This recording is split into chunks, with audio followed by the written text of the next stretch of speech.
Tá aqui o microfone. Então, gente, primeiramente, fora Temer, óbvio, mas discordar do camarada Juca, nesse ponto final com relação ao Bolsonaro, eu estou acompanhando algumas ocupações que estão tendo de colégio no Rio de Janeiro e estou rodando algumas escolas estaduais e municipais aqui do Rio para debater a questão de direitos humanos, né? Me coloquei à disposição no Facebook, são de professores, amigos, colegas, conhecidos, chamou e tal. E eu estou indo para muita escola, né?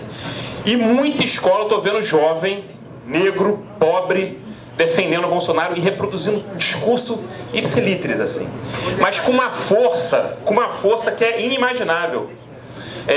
A gente às vezes brinca, eu sempre ridicularizei o Bolsonaro, eu era um boçal, era um cara desqualificado intelectualmente, né? Mas na rede o cara é um fenômeno. E a gente tem deixado isso de lado, ao ponto do cara estar reproduzindo e ganhando muita gente. Eu estava antes de ontem em Jardim Primavera, numa favela em Jardim Primavera, em Duque de Caxias, Baixada Fluminense do Rio, né? Eu entrei numa sala de aula, tinha uns 80 estudantes, tinham 10 lá que eram um fã-clube do Bolsonaro lá dentro, né? Reproduzindo aquilo. E é muito difícil desconstruir isso. Até porque taxou a gente, taxou a esquerda, aí é o debate que eu queria falar, até perguntar para o camarada Juca sobre isso, especificamente, é que a direita conseguiu taxar uma figura folclórica, é uma direita folclórica, só que ele colou a esquerda como aquilo, né? Que muita gente chama de pós-modernidade, militantes pós-modernos, aquela figura que normalmente não dialoga com ninguém, normalmente é individualista, faz as coisas de maneira voluntarista, né? Racha qualquer tipo de movimento, inclusive um dos maiores problemas que tem ocupações essa galera com esse perfil, né? E que desconstrói e ridiculariza a esquerda. Só que a esquerda coloca qualquer tipo de atividade, ainda mais se for um debate de combate às opressões, que é justo, legítimo e claro, mas como uma vaca sagrada, a gente não pode criticar, né? Um exemplo, né? Aqui na Marcha das Vadias, eu estava acompanhando enquanto advogado, na época da jornada de junho de 2013, estava tendo muita manifestação, estava prendendo muita gente, e alguns advogados acompanhavam as manifestações. Eu acompanhei essa Marcha das Vadias. Na Marcha das Vadias, um grupo de 4 pessoas resolveu fazer uma intervenção no meio do ato, quebrou uma porção de santa e enfiaram uma cruz no ânus, no meio de todo mundo, né? Essa imagem é usada a todo momento pela esquerda. E essa imagem foi lembrada no Jardim Primavera, antes de ontem, na Baixada Fluminense, falando que a esquerda faz isso. E a gente se constrange de poder criticar esses atos, porque acaba vindo uma vaca sagrada, uma coisa que a gente não pode criticar, que a gente não pode falar. Que isso não tem absolutamente nada a ver com a esquerda. Que isso não tem nada a ver com a luta de combate às opressões, com a justa luta de combate às opressões, que isso não tem nada a ver com a justa luta de combate por uma sociedade mais justa, igualitária, fraterna, né? Eu queria saber como a gente constrói isso, até porque essa questão da intervenção, dessas expressões que se colocam como expressões culturais, né? Mas a gente sabe que não necessariamente tem a ver, né? Mas que é uma galera que está queimando a esquerda e a direita está fazendo muito bem, está colando a imagem de alguns setores na gente, para concluir, está colando os setores na gente e a gente não consegue dialogar, porque o trabalhador não reconhece aquilo nele, né? Então ele acaba rechaçando a esquerda e abraçando a direita. E o Bolsonaro é a figura que simboliza isso. Obrigado, companheiro. Eu vou pedir que você se identifique, cada um que for falar se identifique para que está sendo gravado. Não, para que se identifique, dizendo de onde é que vem, etc. Nome, porque isso está sendo gravado, inclusive, companheiro. Boa tarde a todos e todas. Meu nome é Vinícius Souza, eu sou estudante de Segurança Pública aqui da Universidade Federal Fluminense e diretor da União Nacional dos Estudantes nessa gestão 2015 e 2017. Então, inclusive, fiquem tranquilos que falem em 3 minutos, a gente está mais do que acostumado a fazer, né? Primeiro, eu queria começar só comentando um pouco sobre o tema da mesa, já que sou dirigente de uma entidade do movimento social tradicional aqui no Brasil, completando que vem 80 anos de história, e travou as grandes lutas, né, pela soberania popular no Brasil e pelo projeto nacional. Eu considero que nós, dessa gestão, temos começado a construir um sentimento de unidade, de construção unitária das nossas ações. e entendendo que essa crise é uma grande oportunidade da UNE se reconciliar com a sua base social, que tem começado, com isso a gente tem começado a construir algumas atividades e algumas intervenções que têm começado a dar pequenos sinais de que é possível a construção de uma frente de esquerda. E aí eu vou citar rapidamente o exemplo que nós tomamos a decisão de fazer a nossa última reunião de diretoria plena dentro da ocupação da UNB, que acontecia, que é uma universidade onde todas as forças políticas que atuam no movimento estudantil organizado estão construindo uma chapa em unidade baseada num programa político feito para a universidade. Então, o que eu acho que, em pequena medida, obviamente, é o que muita gente falou aqui no dia de hoje, que nós precisamos construir um programa político que nos una, né, que sintetize as nossas convergências, para aí sim a gente construir uma unidade, né? Então, eu acho que é fundamental que a gente valorize esse processo de construção das frentes, para além do que vem sendo hoje, frentes que só servem para... Não é que só serve o que isso é pouco, né? Para organização de atos de massa, mas eu acho que é fundamental que essas frentes construam um programa político até para a gente deixar o militante social que está lá na ponta, na rua, debatendo, na favela ou nas comunidades populares, na zona rural, ele precisa ter um programa para contrapor, porque não basta para a gente dizer que esse governo golpista que está aí colocado tem um programa que é ruim, de desmonte do Estado, porque aí, se a gente definitivamente convence que o Temer é ruim e os seus asséculas, e nós recebemos uma pergunta, então tá bom, e qual é a tua proposta? E aí a gente não pode gaguejar nesse momento, é preciso ter um programa. Então, para concluir, eu queria pedir que a mesa, né, comentasse como é que a gente pode tentar efetivar aqui no Brasil essa frente política e a construção desse programa. Obrigado.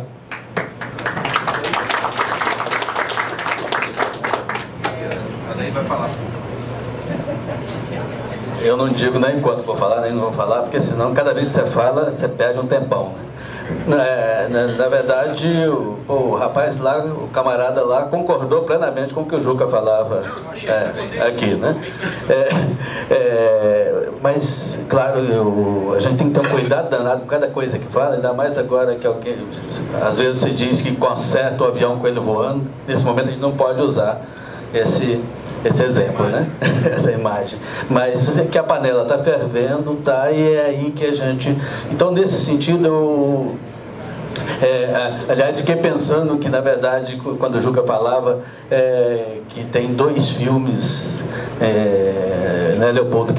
Então, o Aquarius criou problema pro pessoal do golpe, né? E tem um outro que certamente também cria problema, que seria Salvo por Gedel, né? Como é que as pessoas que estão precisando ver como é que se organiza agora na sua vida política e tal, de repente encontram uma salvação ali na terra lá do nosso querido Juca. Mas o que eu queria, viu, Boulos, era nesse momento só uma questão simples. A gente está vivendo esse tempo de ocupação. Certamente ele junta das pessoas mais empobrecidas à classe média, que é essa aqui, né? E aí você tem de um lado o povo da cultura, mais especificamente, inclusive com as vitórias, mas que está num campo talvez mais do imaterial. Eu posso dizer isso com tranquilidade, porque eu era o gestor do Capanema na ocupação das mais certamente fortes que o Brasil teve. E você convive com a ocupação, que é a ocupação material mesmo, né? Onde é que está lá? E no meio dessa radicalidade entre o imaterial e o material mesmo, você tem a relação do que junta o imaterial com o pragmático, que é a ocupação das escolas.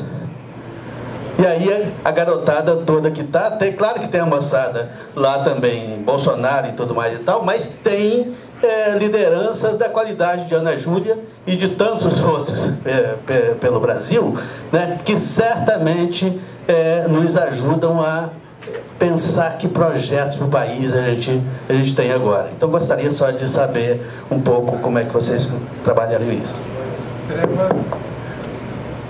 Está escrito Trevas, depois está escrito Juarez Guimarães, companheiro do lado do Guimarães. E aí, tem mais alguém? Aí aquela senhora.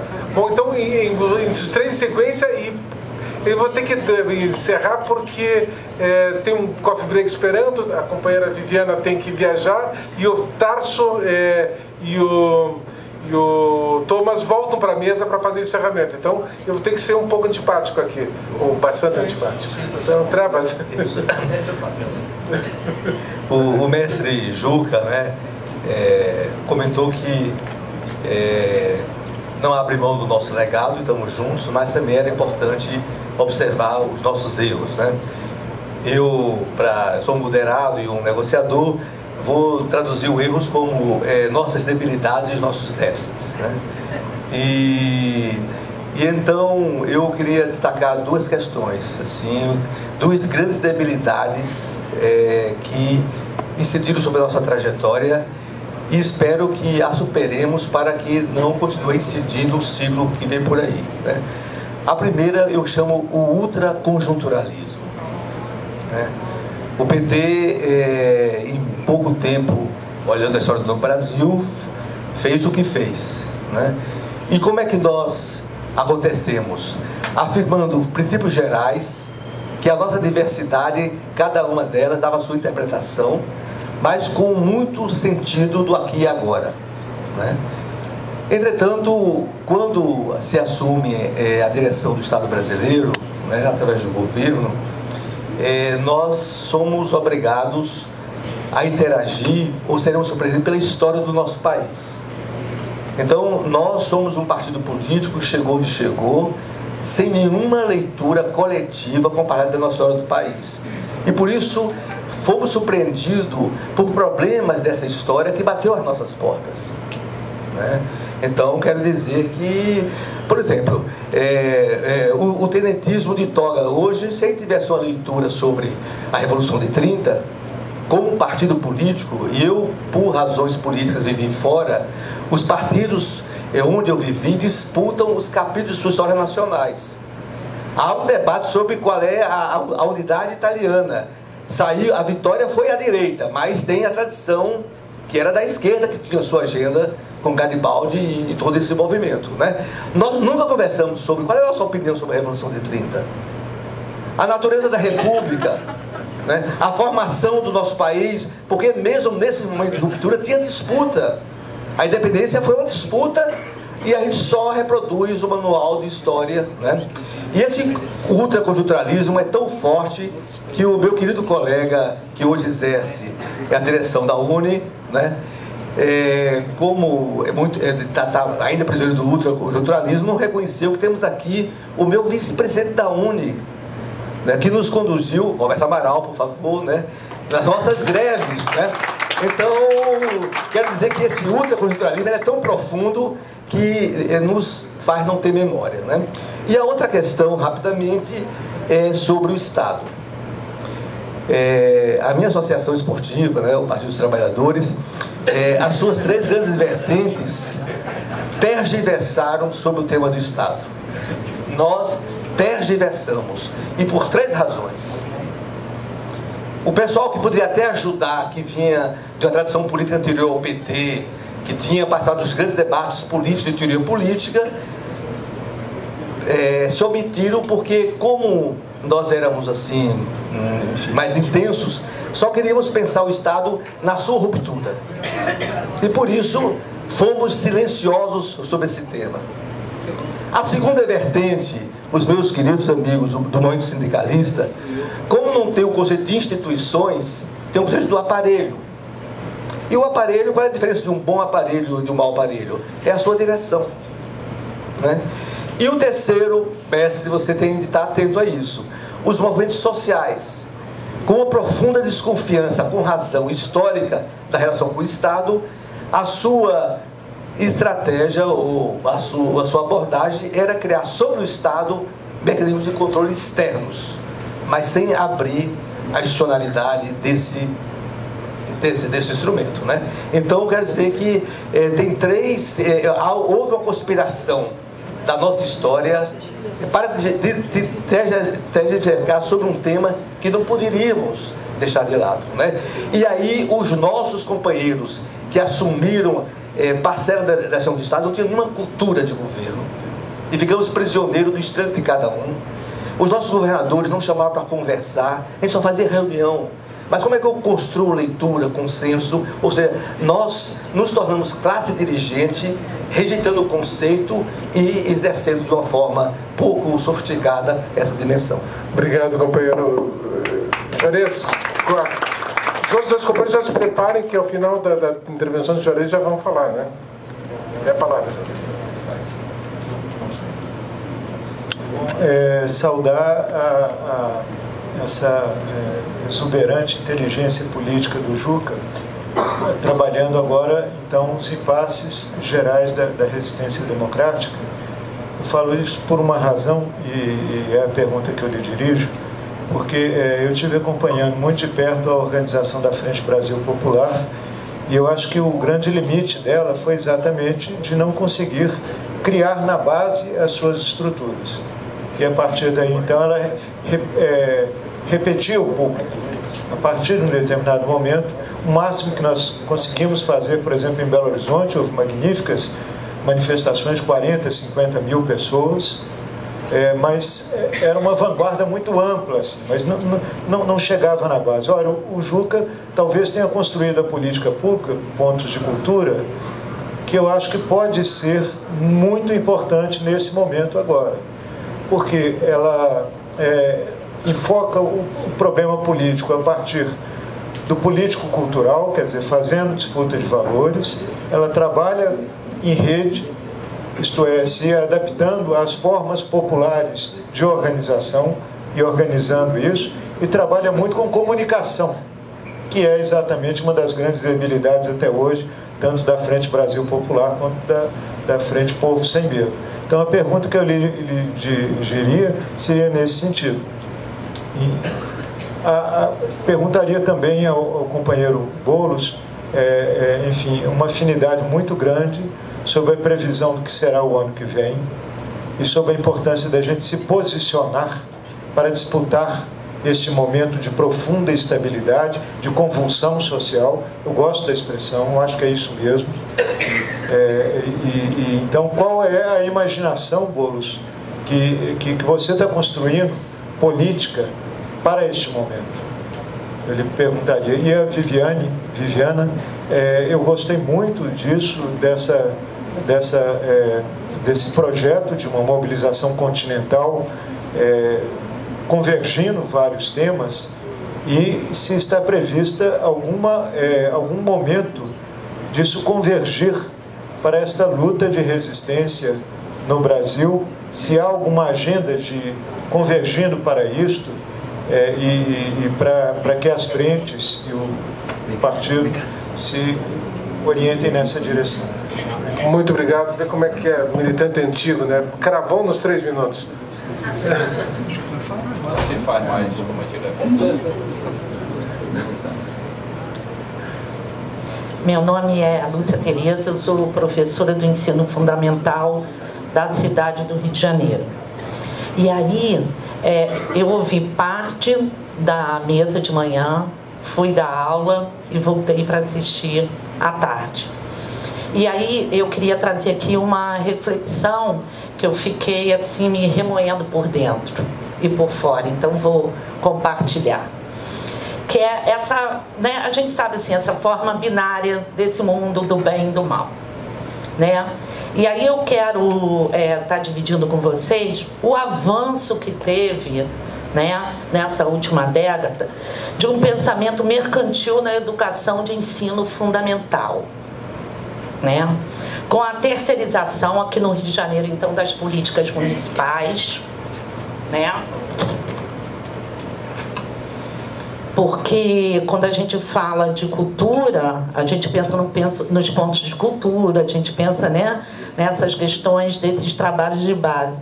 E nos trabalhos de base que foram feitos em relação à educação de ensino fundamental, que a gente meio que se afasta, né? Porque também muitos de nós não têm os filhos nas escolas de ensino fundamental pública. Então, questões assim, por exemplo, as festas tradicionais, as festas juninas, né, tiveram que mudar no Rio de Janeiro. Elas não podem ser festas juninas, elas são festas da roça, tá? Por quê? Porque não pode se falar mais nos santos, Santo Antônio, né, por causa dessa questão. E isso não está ligado a uma questão aqui local, não. Há uma questão nacional quanto a essa coisa. Então, assim, questão de diálogo, né, da formação e da troca, que é o que dá essa característica, né, revolucionária, né, da possibilidade de criar um outro país, uma outra nação, que se faz na educação fundamental, foi trocada por uma judicialização das relações. Então, é conselho tutelar na escola, é guarda municipal, é a polícia militar. E eu não vejo as pessoas discutindo sobre isso. E por que eu trouxe isso?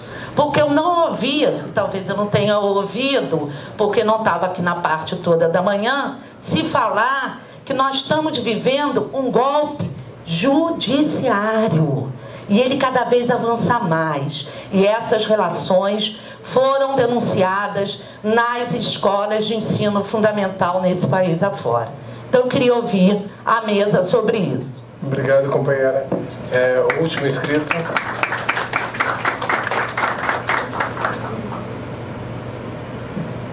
Boa tarde a todos e todas. Eu sou Robson Leite, ex-deputado estadual, ex-superintendente do Ministério do Trabalho do governo eleito, né, saí com o golpe. Eu queria endereçar uma pergunta em um comentário, porque o Boulos desenha um cenário preocupante para todos nós, mas um cenário que dialoga com a realidade do que a gente está vendo e está se apontando para o ano que vem. E eu queria, não apenas o Boulos, mas que a Viviana também entrasse um pouco nesse debate, porque o Uruguai, salvo engano meu, completou em julho 31 anos do fim da ditadura militar, né? E deu a constituição de uma frente ampla, que chegou ao poder em 2004, Tupamaros, etc. Mas era interessante porque a situação hoje, da crise da esquerda hoje aqui no Brasil, não é apenas a crise do PT. Temos um Congresso pela frente, os importantes desafios que se avizinham com relação a esse Congresso, que não será fácil, mas é um Congresso importante. Mas a crise não é restrita ao PT.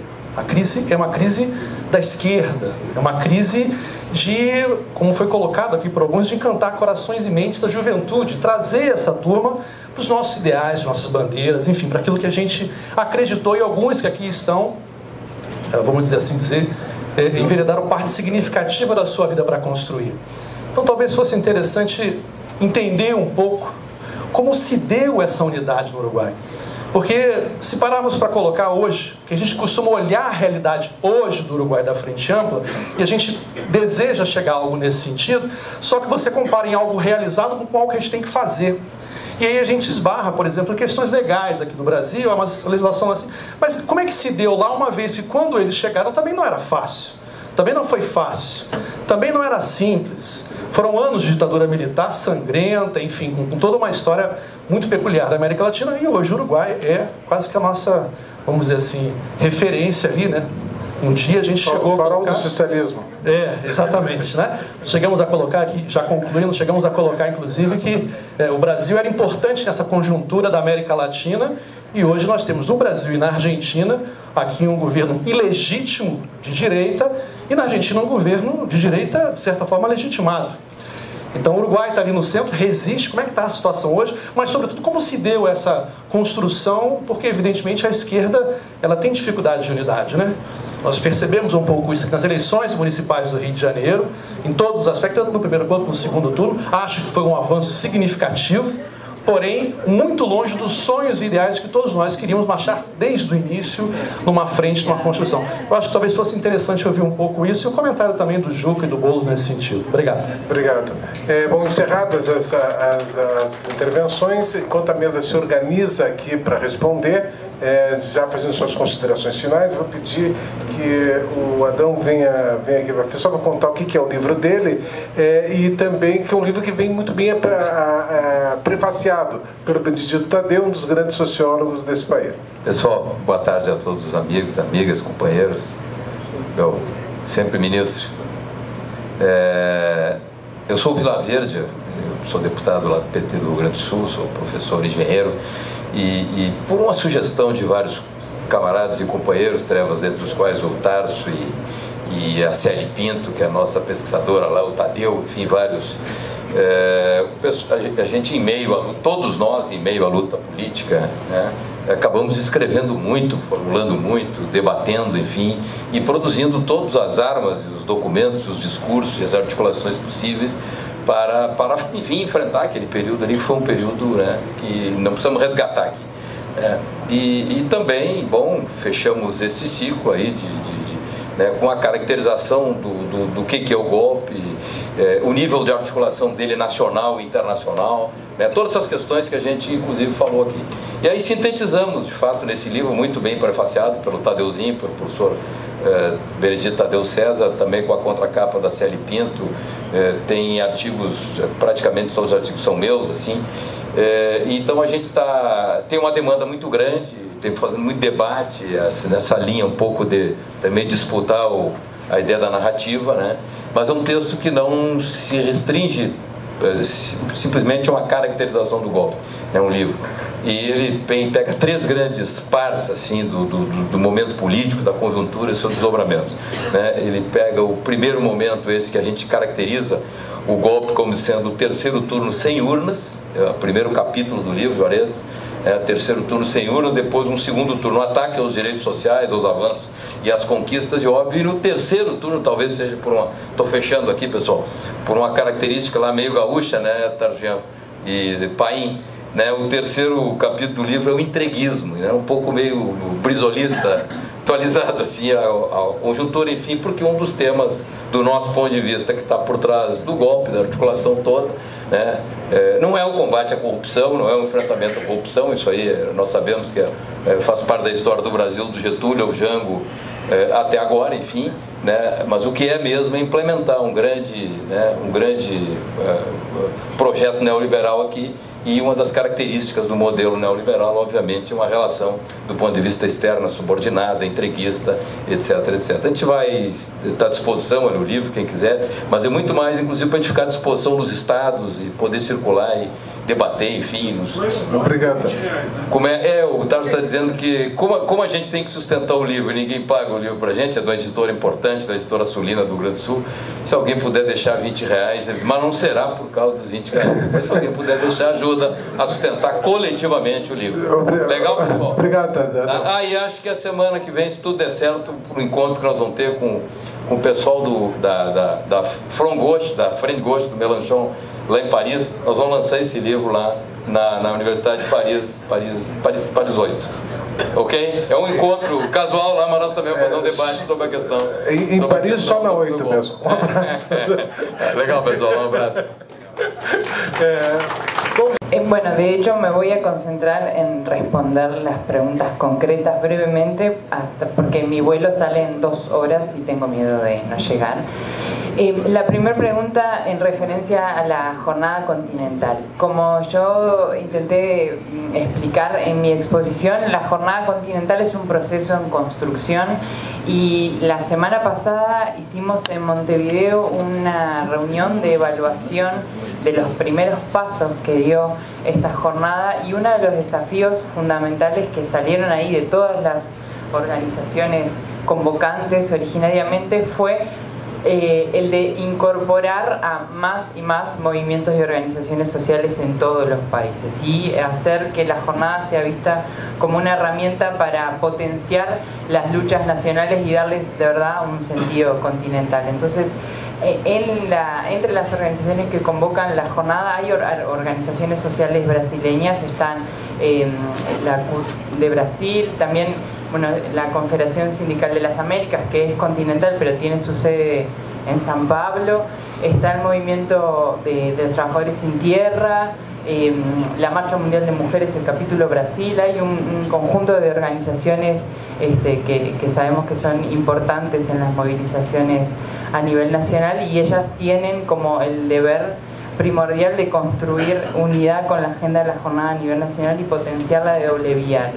El proceso continental con la fuerza y con la experiencia y con la lucha que desarrollan ustedes acá en Brasil, y la lucha nacional con la solidaridad internacional que podamos practicar desde las organizaciones y movimientos convocados en la jornada. Y sobre la pregunta respecto a la unidad política histórica de la izquierda en Uruguay, voy a ser muy breve, hasta porque el presidente Javier hizo una exposición muy buena en la mañana, y él expresaba algo que está como en nuestro ADN como Frente Amplistas, ¿no?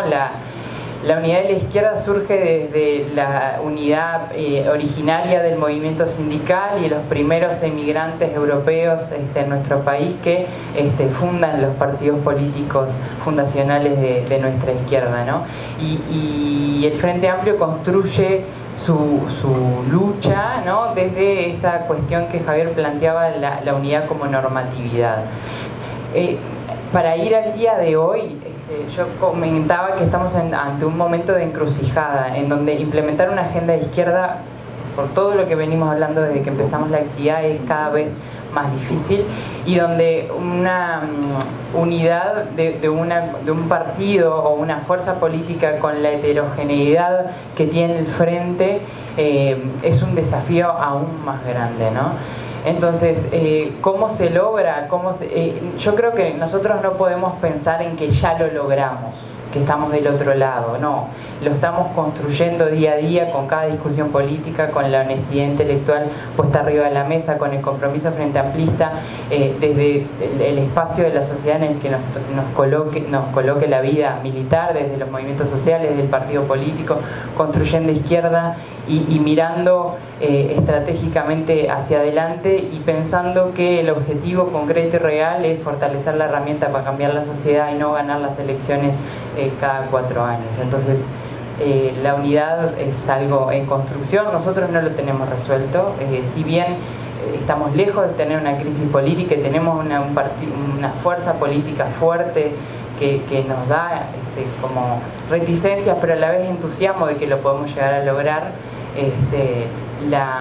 El desafío está arriba en la mesa para todos y todas nosotras también. No sé, no me acuerdo si... No voy a comentar nada más, hasta porque capaz que no espero a que ellos terminen, sobre todo por el compañero Yuka. Muito obrigado, Viviana Barreto. Que voy a quedar a dormir.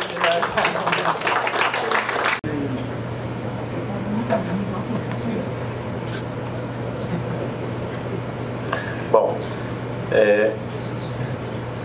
eu vou tentar responder algumas das perguntas, mas antes disso, só dois rápidos esclarecimentos, eu diria, porque talvez não tenha me feito entender bem na fala inicial. Primeiro, enfim, os avanços dos governos Lula e Dilma nesses 13 anos são inquestionáveis, né? Desde o ponto de vista de ganhos sociais, de saída da situação de pobreza para milhões de pessoas, de enfrentamento de temas como as cotas, e acesso à universidade pública, aumento da massa salarial, redução do desemprego. Ou seja, isso é algo... Eu não me detive em falar isso inicialmente porque me parece que é um consenso estabelecido aqui entre nós. Uma segunda reparação ou esclarecimento também seria: concordo que nós não podemos minimizar a reação que ocorreu em relação ao golpe, né? Seguramente foi a maior mobilização popular dirigida pelo campo da esquerda desde a direta já, do ponto de vista numérico, né? Nós levamos centenas de milhares de pessoas às ruas nas mobilizações de março, abril deste ano contra o golpe, né? Então, Então, foi uma mobilização expressiva. Vários setores sociais estiveram nas ruas. Mas se as condições fossem mais favoráveis, se nós tivéssemos um governo tomando medidas populares e que pudesse ser defendido enquanto tal, talvez essa luta pudesse ser vitoriosa, inclusive. Né? No mínimo, nós teríamos saído com muito mais força e com uma moral da tropa muito mais elevada para enfrentar o processo posterior. Agora, em relação às questões, me parece que nós temos que diferenciar dois processos que são necessários para a esquerda brasileira no próximo período. Um primeiro processo é em relação à resistência aos ataques e a enfrentar o que vai ser o ano de 2017. A respeito disso, nós temos que trabalhar para uma unidade ampla e restrita. Todas as forças sociais e políticas do campo democrático, independentemente da sua matiz ideológica, do seu posicionamento no espectro político, inclusive setores que vão até por estarem eventualmente assustados com o que é essa escalada autoritária de setores do judiciário, tem que ter um amplo bloco de resistência a esses ataques, de resistência ao retrocesso, à regressão social e à regressão democrática no Brasil. Esse é um ponto, né? Ainda em relação a esse ponto, em 17, me parece que eu acho que muito possivelmente o primeiro foco de explosão vão ser os serviços públicos, o colapso dos serviços públicos. Veja, a falência dos estados e dos municípios está levando, além de um ataque direto a servidores, ao nível do pacote da Troika grego, cortar 30% das aposentadorias, não pagar 13º, o que está acontecendo aqui no Rio de Janeiro, agora Rio Grande do Sul, Distrito Federal e Paraíba, não sei, é daí para baixo, né? Mas para além disso, isso pega os servidores, mas isso não pega inicialmente o grosso do povo. Pega o grosso do povo quando isso começa a significar uma piora ainda mais profunda nos serviços públicos que já são muito ruins, em especial o serviço de saúde, que é o mais popular, que pega a todos na ponta, né? E vejam, é um choque, é colapso. A primeira coisa que a família trabalhadora fez quando melhorou de vida no governo do Lula e da Dilma foi botar um plano de saúde privado. A primeira coisa que essa família trabalhadora está fazendo agora no meio da crise é desfazer este plano. Só neste ano, segundo a ANS, foram 1.700.000 pessoas que saíram da saúde privada, voltando para o SUS, e no momento de cortes brutais no SUS. É um choque de oferta e procura radical, não tem como não dar colapso. Eu acho que é aí que as primeiras explosões populares espontâneas, não organizadas inicialmente por nenhum dos movimentos, devem ocorrer. E nós temos que estar atentos a esse processo e direcioná-lo, significa ter a capacidade de canalizá-lo, vai depender da nossa unidade, do nosso enraizamento nas periferias urbanas, e vai depender ainda do acerto da nossa posição política, do nosso discurso, da narrativa que nós vamos colocar esse processo. Agora, há um segundo ponto e um segundo movimento, que é o processo de construção de um novo campo na esquerda brasileira. Este é mais demarcado. Este, no meu entendimento, não é de A a Z. Essa outra tarefa, que é de reconstruir os caminhos da esquerda brasileira, precisa ter uma maior demarcação programática do que a amplitude que nós precisamos ter para resistir aos ataques do governo Temer, que é o tema da frente política. Não sei se é uma frente política, né?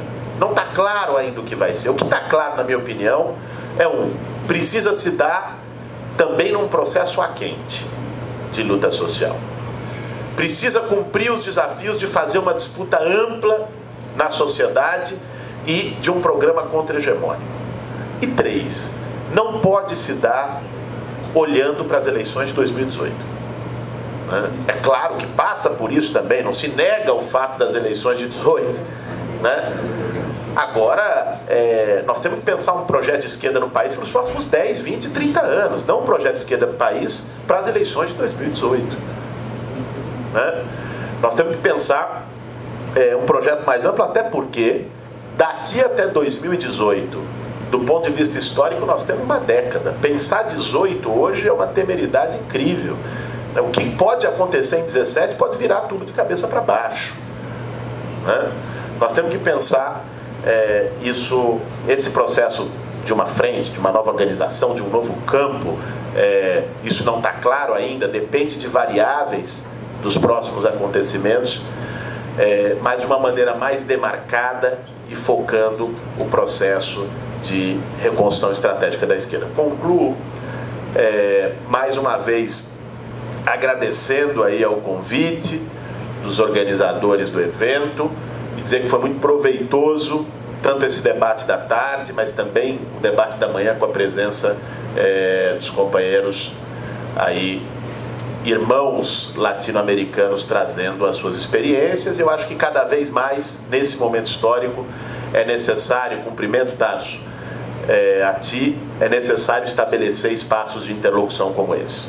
Né? Eu acho que isso vai nos ajudar muito a pensar os novos horizontes da esquerda. Obrigado.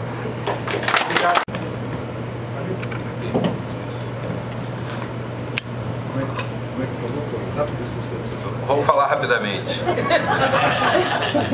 Primeiro, eu tenho dúvida se a frente que a gente precisa estruturar se esgota no âmbito de uma frente de esquerda. Eu acho que uma parte importante da sociedade que dá sustentação à democracia brasileira está órfã. O PSDB traiu a democracia e optou pelo golpe. E toda uma parte importante da base social-democrata que eles tinham capitalizado estão buscando alternativa.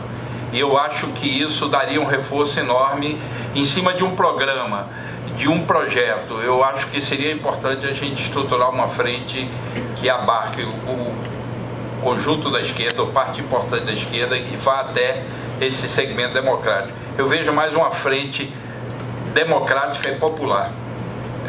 Com essas não com as características das frentes da década de 40, mas, na verdade, frentes que tenham condições de organizar a sociedade na luta pela democracia, para estancar esse processo. Segunda coisa, um tema que eu me esqueci, que eu acho estratégico. Hoje, o Brasil é um dos países mais urbanizados do mundo. Mais de 80% dos brasileiros, acho que já está em torno de 90%, vivem em algum tipo de cidade. As questões urbanas são questões importantes. As cidades brasileiras vêm há décadas se degradando, com poucas ações de fato que tenham condições de recuperar certos patamares de qualidade de vida nas cidades. Então, acho que é um tema importante e que temos algumas boas experiências, mas é preciso generalizar e definir um pouco um padrão de intervenção nesse plano. Outra coisa que a política cultural não é só pontos de cultura. A política cultural que desenvolvemos tem várias facetas. Por exemplo, quando Lula assumiu, eram menos de 10 filmes de longa-metragem por ano que eram produzidos no Brasil. Hoje é em torno de 150, conquistou já um espaço importante do mercado, não conquistou mais, porque o cinema brasileiro é muito autoral, despreza um pouco esse diálogo e essa aceitação das demandas do público, mas vem crescendo a qualidade, angariando o público, e já é superavitário, gerando uma nova frente de economia importante, que é o cinema, audiovisual e games. Então, acho que precisa prestar atenção ao conjunto da política, porque tem aspectos que farão parte, inevitavelmente, de um novo ciclo. Em relação a 2017, eu gostei muito da análise que Boulos fez. Só tem um aspecto. Eu tendo a achar de que esse governo dificilmente resiste até o final de 2017. Eu acho que vai haver um segundo passo, ou de um golpe de aprofundamento, ou uma tentativa de buscar uma pactuação que permita estabilizar a crise institucional, porque já entramos num plano de crise institucional. Então, eu acho que a gente tem que se preparar para esse debate. Porque, por exemplo, esses que estão mobilizando a manifestação de domingo, que são base do golpe, estão chamando a esquerda para participar do evento com eles. seja bem intencionado ou mal intencionado, é uma armadilha a gente aceitar esse tipo de convivência, mas eu tenho recebido, e certamente todo mundo, uma quantidade enorme de pessoas dizendo que tem vontade de ir. Então a gente precisa estar presente um pouco e compreender que o golpe ainda está em processo, tendendo a ficar situação cada vez pior, e é preciso que a gente tenha uma tática que seja possível de aglutinar um conjunto de forças que a gente tem condições de influenciar. Eu disse que Bolsonaro é folclórico, vou terminar com isso. Eu disse que Bolsonaro é folclórico, mas é o tempo dos folclóricos. Foi um folclórico que foi eleito nos Estados Unidos, a Frente Nacional tende a ganhar as eleições da França, na Itália, aquele personagem lá, Grilo, né? Então é o seguinte, eu estudei um pouco o ascenso do fascismo e do nazismo. O fascismo e o nazismo foi a ascensão de personagens folclóricos que vieram a ser respeitados pela sociedade a partir de um momento de aprofundamento da crise de valores, crise política, de falta de alternativa. Então, o fato de caracterizá-lo como folclórico não quer dizer que eu subestimo, não, pelo contrário, eu caracterizei como um sintoma. Ele já tem mais de 7% da intenção de voto. Isso é gravíssimo como sintoma. Então, eu, quando caracterizo como folclórico, é uma descrição da realidade. Mas, ao mesmo tempo, é perigosíssimo com esse aprofundamento de uma crise tão complexa como a que a gente está vivendo, que tem algumas semelhanças com a ascensão do nazismo e do fascismo na Europa. Agora eu fui exemplar. Obrigado. Eu estou desfazendo a mesa, chamando à mesa o companheiro Thomas e o companheiro Tasso Genro, mas enquanto eles estão se dirigindo, eu passo a palavra ao Daniel, que pediu, e como nós anfitrionamos, o gringo tem direito.